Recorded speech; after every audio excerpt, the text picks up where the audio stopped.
बच्चों, आज की हमारी कहानी है एक राजा और एक मूर्ख बंदर की। बहुत पुरानी बात है। एक राजा के पास एक पालतू बंदर था।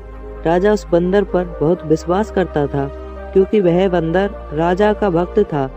बंदर राजा की पूरे मन से सेवा करता था, लेकिन बंदर बिल्कुल मूर्ख था। उसे कोई भी काम ठीक से समझ नहीं आता था।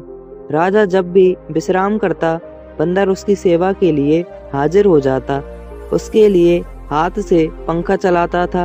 एक दिन की बात है, जब राजा सो रहा था और बंदर उसके लिए पंखा चला रहा था, तभी एक मक्खी भिनभिनाते हुए राजा के ऊपर आकर बैठ जाती है। बंदर उस मक्खी को पंखे से बार बार भगाने की कोशिश करता है, लेकिन मक्खी उड़कर कभी राजा की छाती पर, कभी सिर पर, तो कभी पैरों पर जाकर बैठ जाती है।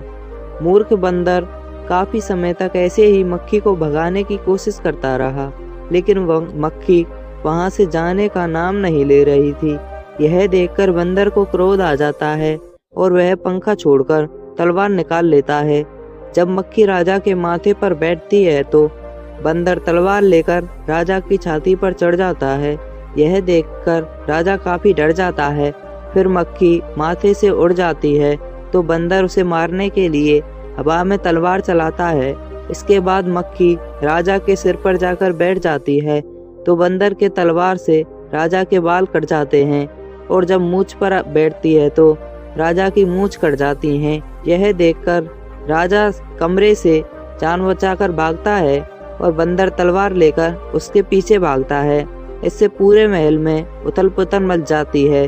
सब बंदर के डर के मारे इधर उधर भागने लगते हैं और राजा भी बहुत डर जाता है। इस कहानी से हमें यह सीखने को मिलता है कि किसी मूर्ख को ऐसा काम ना सौंपें जो बाद में आपके लिए ही खतरा उत्पन्न कर दे।